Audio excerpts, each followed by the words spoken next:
ମୋ କଥାଟା ଟିକେ ଭଲ ଭାବେ ଶୁଣନ୍ତୁ। ଗୋଟେ ଗୁରୁଜୀ ଓଡ଼ିଶାର ଏକ ଆଶ୍ରମରେ କହୁଥିଲେ।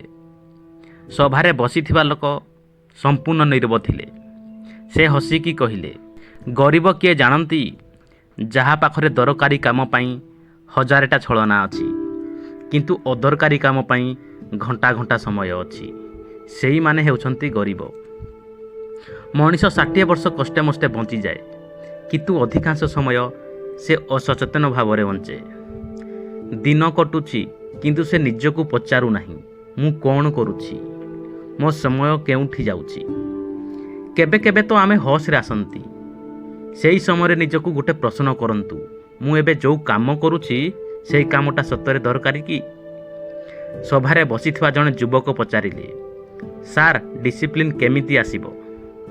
ଗୁରୁଜୀ ହସିକି କହିଲେ, ଡିସିପ୍ଲିନ୍ କୌଣସି ବଡ଼ ଜିନିଷ ନୁହେଁ।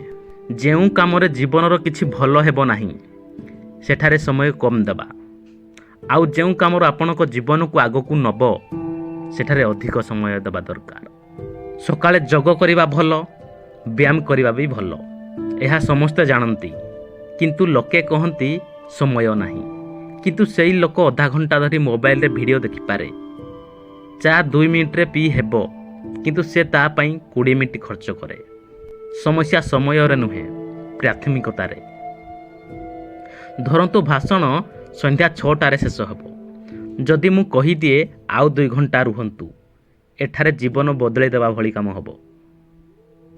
ତେବେ ଅଧିକାଂଶ ଲୋକ ଚାଲିଯିବେ, କହିବେ କାମ ଅଛି, ଘରକୁ ଯିବାକୁ ଅଛି, କିନ୍ତୁ ବାହାରକୁ ଯାଇ ସେମାନେ ଗପ କରି କରି ଘଣ୍ଟା ଘଣ୍ଟା କାଟିଦେବେ।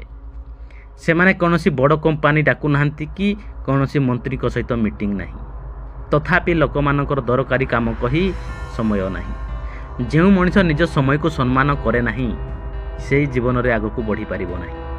ଗରିବ ମଣିଷଟା ଟଙ୍କା ପଛରେ ଦୌଡ଼ିଥାଏ, ଧନୀ ମଣିଷ ସମୟକୁ ମୂଲ୍ୟ ଦେଇଥାଏ। କାରଣ ସମୟ ଠିକ୍ ଭାବରେ ବ୍ୟବହାର କଲେ ଟଙ୍କା ଆପେ ଆପେ ଆସିଯାଏ।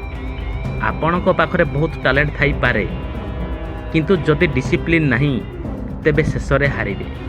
ଆଉ ଜଣେ ସାଧାରଣ ମଣିଷ ମଧ୍ୟ ଜିତିଯିବ ଯଦି ସେ ନିୟମିତ ଭାବେ ଅନୁସୂଚିତ ଭଳି କାମ କରେ।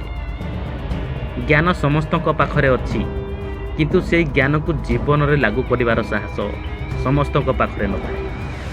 କାରଣ ଡିସିପ୍ଲିନ୍ରେ କଷ୍ଟ ଅଛି, ସକାଳେ ଶୀଘ୍ର ଉଠିବାରେ ମଧ୍ୟ କଷ୍ଟ ଅଛି, ମୋବାଇଲ ଛାଡ଼ି ପଢ଼ିବାରେ କଷ୍ଟ ଅଛି, ନିଜକୁ ବଦଳାଇବାରେ କଷ୍ଟ ଅଛି। କିନ୍ତୁ ଯେ ଏହି କଷ୍ଟକୁ ଗ୍ରହଣ କରେ ସେ ଜୀବନର ସତ୍ୟ ସୁଖ ପାଏ। ଶେଷରେ ଗୋଟେ ଗଭୀର କଥା କହିଲେ, ଯେ ମଣିଷ 3 ବର୍ଷ ପର୍ଯ୍ୟନ୍ତ ସଚେତନ ଭାବରେ ନିଜ ସମୟକୁ ଠିକ୍ ଭାବରେ ବ୍ୟବହାର କରିପାରିବ, ତାହେଲେ ସେ 4ର୍ଥ ବର୍ଷରେ ସେ ଏକ ଭିଡ଼ ମଧ୍ୟରେ ଦେଖାଯିବ ନାହିଁ। ସେ ଯେଉଁଠାରେ ଠିଆ ହେବ ସେଠାରେ ଭିଡ଼ ହୋଇଯିବ। ତେଣୁ ଆଜିଠାରୁ ନିଜକୁ ପଚାରନ୍ତୁ, ମୁଁ ମୋ ସମୟକୁ ସଠିକ୍ ଭାବରେ ବ୍ୟବହାର କରୁଛି କି? ଏହି ଗୋଟିଏ ପ୍ରଶ୍ନ ଆପଣଙ୍କ ଜୀବନକୁ ବଦଳାଇ ଦେଇପାରେ।